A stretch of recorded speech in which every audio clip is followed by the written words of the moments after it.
Bonjour à tous, j'espère que vous allez bien. Je m'appelle Alpha et aujourd'hui j'aimerais partager une expérience que j'ai vécue avec le Seigneur lorsque je venais à peine de me convertir et qui a beaucoup bouleversé ma vie.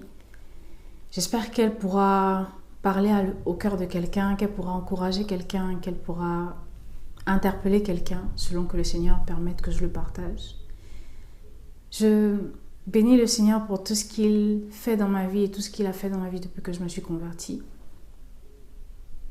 Dans un autre témoignage, j'avais déjà dit que je me suis convertie très jeune, j'étais encore à la faculté, dans un pays étranger.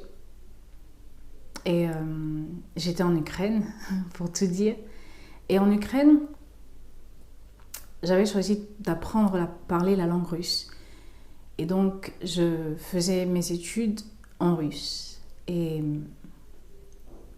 alors que je venais de me convertir, ça faisait pas longtemps, déjà, ça faisait peut-être 1 an, à peu près 1 an par là.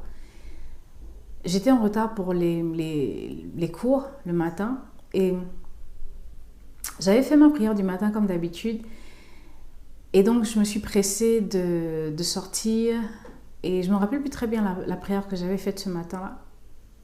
Mais je disais, Seigneur, accompagne-moi et puis conduis-moi dans tout ce que je vais faire. Et donc, je suis allée jusqu'à l'arrêt du bus. Et le bus que je devais prendre donc la ligne que je devais prendre pour aller à la fac, le bus qui arrivait était plein à craquer. Et donc, il y avait de la place que derrière. Donc, le bus a ouvert les portières de l'arrière. Et donc, je suis allée monter. J'étais vraiment comme, une fois qu'on ferme les portes, je suis collée directement à la porte. Et donc, je monte dans le bus et ce qui se passe, c'est que au moment où je monte dans le bus, il y a tellement de gens. Je suis noire dans un pays étranger et un pays raciste, assez raciste quand même, donc dur. Et je ressens fortement, mais vraiment ça a été fortement, j'ai ressenti cette voix dans mon cœur et je pense que je l'ai écoutée de mon oreille qui m'a dit « Dis-leur que je les aime ». Je me suis dit, c'est pas possible, Seigneur, tu ne peux pas me dire de leur dire que je les aime. Regarde, déjà, je suis la dernière dans le bus, je viens de monter, je suis noire, je suis petite, je suis une... En fait, j'ai commencé à regarder toutes mes faiblesses. J'ai regardé toutes mes faiblesses. Je n'ai pas regardé à Dieu, en fait. Et quand il m'a dit de faire ça, j'ai été impressionnée, je me suis dit, regarde le monde, comment tu veux que dans le bus, je me mette à crier « Jésus vous aime ». C'est impensable, Seigneur, tu ne peux pas me demander ça. Et donc, pendant que je me battais dans mon cœur par rapport à ça, j'ai commencé à regarder les gens qui étaient dedans. J'étais vraiment impressionnée. La voix est encore revenue. C'est revenu fortement, je l'ai senti fortement dans mon cœur. Et il m'a encore dit, Dieu m'a encore dit, dis-leur que je les aime. Dis-leur, Jésus vous aime. Et c'est juste quand je suis montée dans le bus que c'est arrivé. Donc, j'étais à, je pense, 5 ou 10 minutes de la fac, de mon arrêt pour aller à la fac. Donc, pendant tout le trajet, au feu tricolore, lorsqu'on traversait, j'avais ça dans mon cœur jusqu'à ce qu'à un moment donné, il a arrêté de me demander de leur dire. Parce que j'ai dit, Seigneur, je ne peux pas le faire. Je peux pas. Je peux pas le faire. J'avais peur, en fait. J'avais vraiment peur. J'étais intimidée, impressionnée par toutes les personnes que je voyais autour de moi. J'étais dans une position où je n'étais pas assez à l'aise pour pouvoir parler. Donc, j'ai désobéi. J'ai dit non à Dieu. J'ai dit, je peux pas le dire, je peux pas le faire. Et quand je suis descendue du bus finalement, sans le faire, sans le dire, tout le long du trajet, il me l'a dit vers la fin, quand j'étais proche déjà de descendre du bus, j'avais toujours mon cœur qui était gros avec cette parole, mais je ne l'ai pas fait sortir. Je suis descendue du bus et j'ai été mal toute la journée, j'ai été triste. Je me suis culpabilisée, je me suis dit, Seigneur, je te demande pardon parce que je n'ai pas eu le courage de le leur dire. J'ai eu peur. Et c'est pour ça que je n'ai pas dit. J'ai commencé à lui donner des raisons. Seigneur, je suis noire. Seigneur, il fallait que je le dise dans la langue russe. Pas parce que je ne savais pas parler russe, mais parce que voilà, je voulais trouver des raisons pour dire à Dieu que tu n'aurais pas dû me demander de leur dire ça parce que tu sais que je ne peux pas le leur dire. Et dans la position dans laquelle j'étais, c'était pas assez confortable. Donc, j'ai cherché beaucoup de raisons. Mais au fond de mon cœur, je savais que j'avais attristé le cœur de Dieu. Parce que je savais que lorsque Dieu te dit de faire quelque chose, c'est parce qu'il veut sauver quelqu'un, parce qu'il veut toucher quelqu'un. Et que cette parole devait être pour une personne. Je ne sais pas, peut-être dans ce bus, il y avait quelqu'un qui voulait se suicider ce jour-là. Il y avait quelqu'un qui avait besoin d'écouter qu'on l'aime. Il y avait peut-être quelqu'un qui avait besoin d'être rassuré dans sa foi. Ou qui avait demandé à Dieu, Seigneur, je veux que quelqu'un me dise que tu m'aimes. Je ne sais pas en fait qui il y avait dans ce bus. Mais Dieu savait. Dieu connaissait les cœurs des personnes qui étaient dans ce bus. Et il m'a demandé de le faire et je ne l'ai pas fait. Je me suis beaucoup culpabilisée. Et surtout que je disais souvent que je n'écoute pas Dieu me parler. Dieu ne me parle pas. Comment Dieu dit des choses aux autres? J'écoute les gens dire Dieu m'a dit comme ça, Jésus m'a dit comme ça, mais moi Dieu ne me parle pas. Et en priant comme ça, en disant mais Seigneur, parle-moi aussi, c'est la première chose qu'il m'a dite. Et ça a été dur pour moi d'obéir ce jour-là. Et donc quand je suis rentrée, j'ai partagé ça à un frère. Et le frère m'a encouragée, parce qu'il était ancien dans la foi, il m'a encouragée. Il m'a dit que je ne devais pas m'arrêter sur la culpabilité, que c'est ce que le diable allait utiliser pour me ramener en fait, en me disant je suis incapable d'obéir à la parole de Dieu, je ne peux pas être chrétienne. En fait, toutes ces pensées négatives, une fois qu'on en accepte une, plusieurs autres s'ajoutent, la culpabilité s'installe, on a du mal à se pardonner et tout d'un coup, on n'est plus capable de continuer la marche avec le Seigneur. Et donc, il m'a beaucoup encouragée et j'ai été bénie par ça et je demandais pardon au Seigneur et le Seigneur m'a mis la paix dans le cœur, il m'a pardonné. J'avais toujours mal, j'avoue, c'était dur parce que je me disais, je pensais, comme je vous ai dit, à ces personnes-là qui étaient dans ce bus. Je ne sais pas pourquoi ce jour-là, un jour j'étais en retard à la fac, un jour il y avait plein de monde apparemment qui étaient tous en train d'essayer d'aller au travail, à la fac, ailleurs, à ses occupations. Il y avait quelqu'un qui avait besoin d'écouter cette parole. Et Dieu le savait. Et je ne l'ai pas dit. Et donc un autre jour, parce que je m'étais dit dans mon cœur, si jamais Seigneur, tu me donnes encore cette capacité, cette possibilité, je ne veux plus te désobéir. Quelle que soit la façon dont ça va se passer, je veux seulement le faire, je veux seulement le dire. Et un moment a passé, je pense que peut-être un mois après, ou quelques mois après, je ne me rappelle plus très bien, je suis montée dans le bus encore, et cette fois-ci c'était un bus qui n'était pas très aggloméré, en tout cas il n'y avait pas beaucoup de personnes à l'intérieur, et je me suis assise, les chaises étaient de telle sorte, bon, enfin si vous connaissez les bus ou les métros qu'on a en Europe, je ne sais pas si c'est bien de le dire comme ça, mais voilà, on s'assoit face à face, donc certains s'asseyent en face des autres. Donc je me suis assise à une chaise qui était en face de tout le reste du bus. Donc je pouvais voir le reste du bus. Et quand je me suis assise là, la parole est revenue. Il m'a dit, dis-leur que je les aime. C'est vrai que quelque part je me dis, est-ce que je n'ai pas voulu forcer la parole? Des fois je me pose la question, est-ce que je n'ai pas voulu forcer comme de me rattraper et de dire, Seigneur, je veux te prouver que je peux te servir, que je peux t'obéir. Mais j'ai senti dans mon cœur que Dieu voulait que je leur dise que Jésus vous aime. Et c'est ce que j'ai fait. Par la grâce de Dieu. Pendant tout le temps que j'étais assise, en fait, j'avais ça à cœur.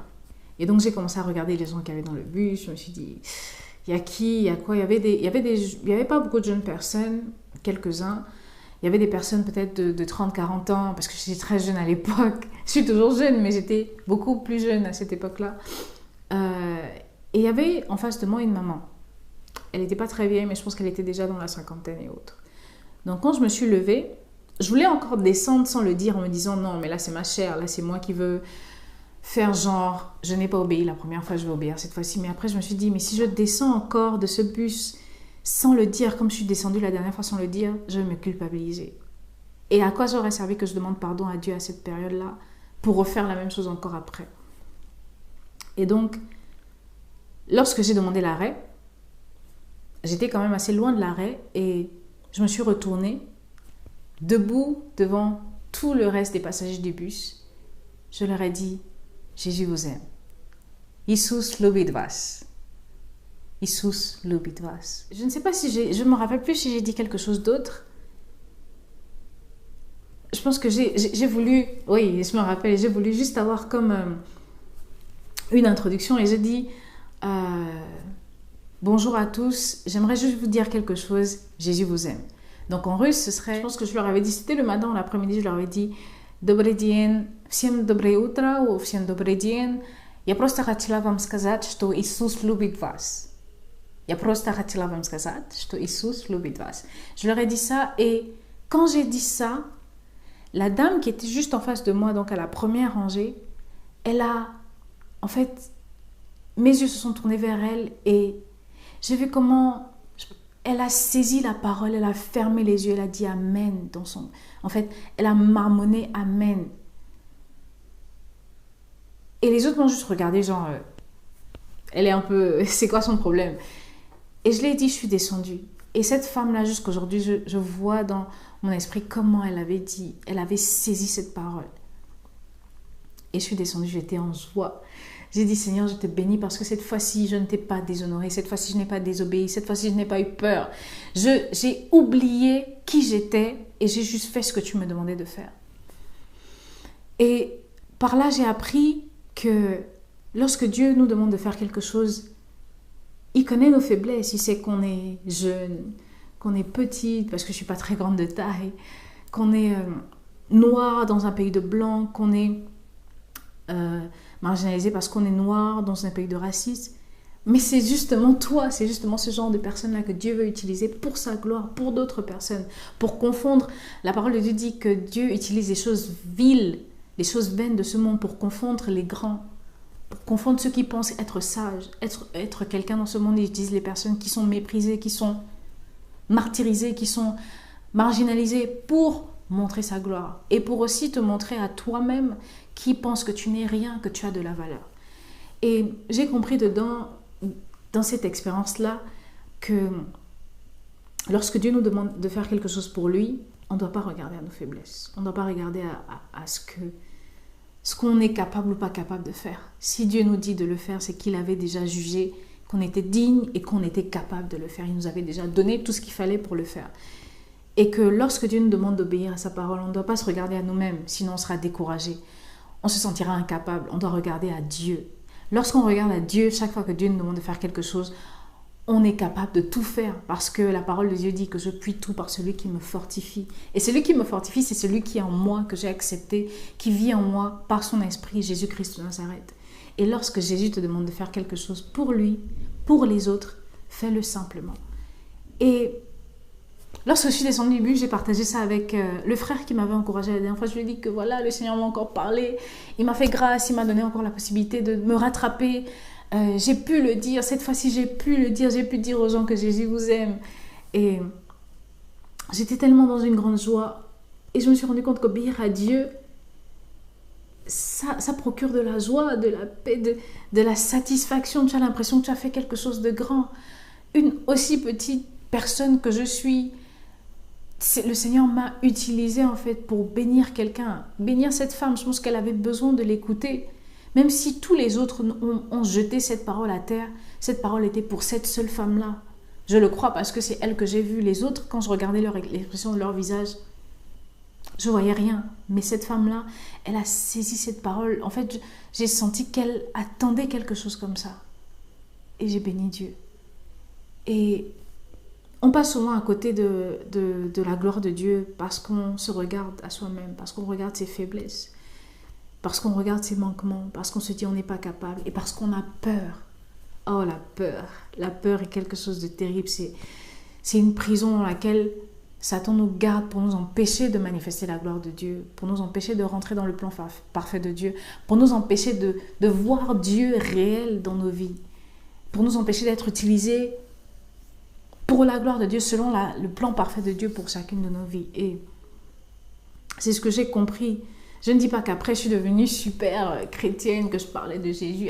À chaque fois que Dieu m'a demandé de faire quelque chose, ça aurait été un challenge. Il fallait que je me batte avec moi-même, avec mes raisonnements, avec ma pensée, pour me dire, oublie qui tu es, fais-le seulement pour le Seigneur.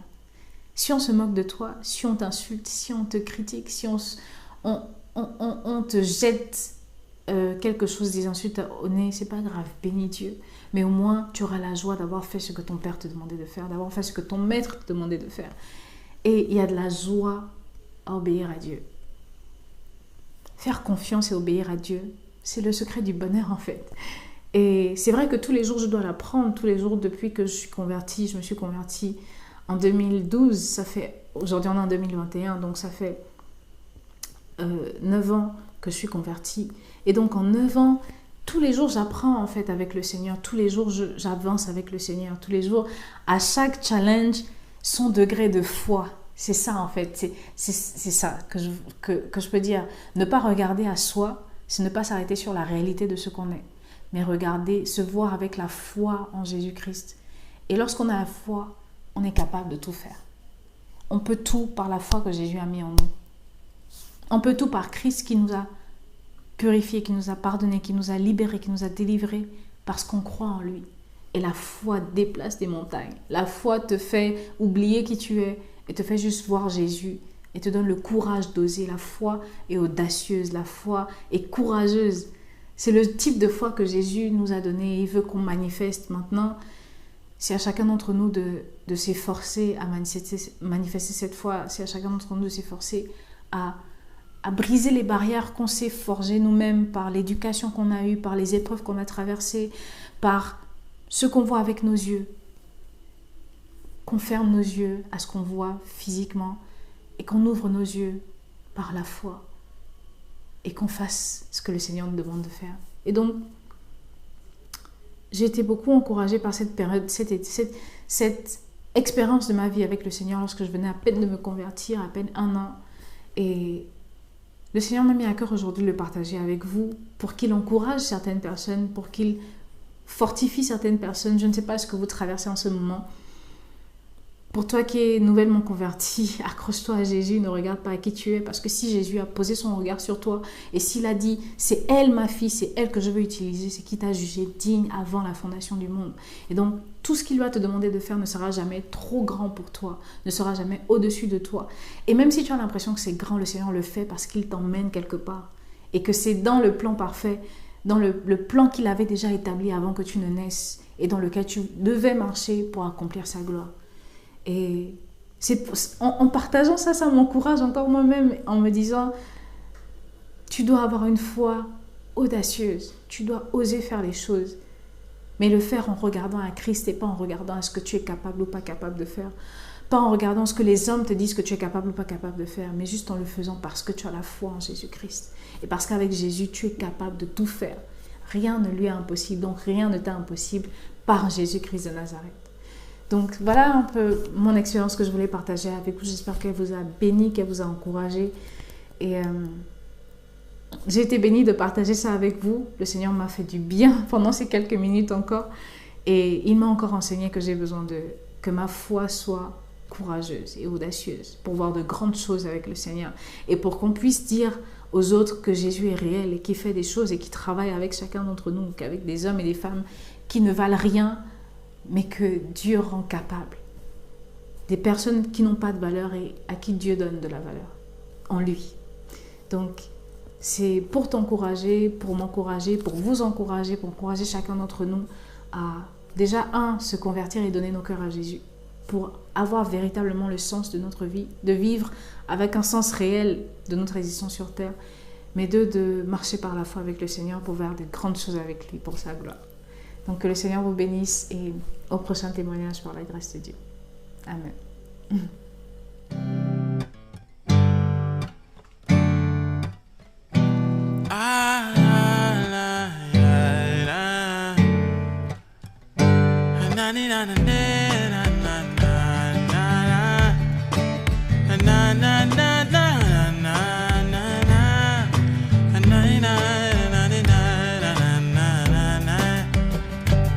It's the name above all names.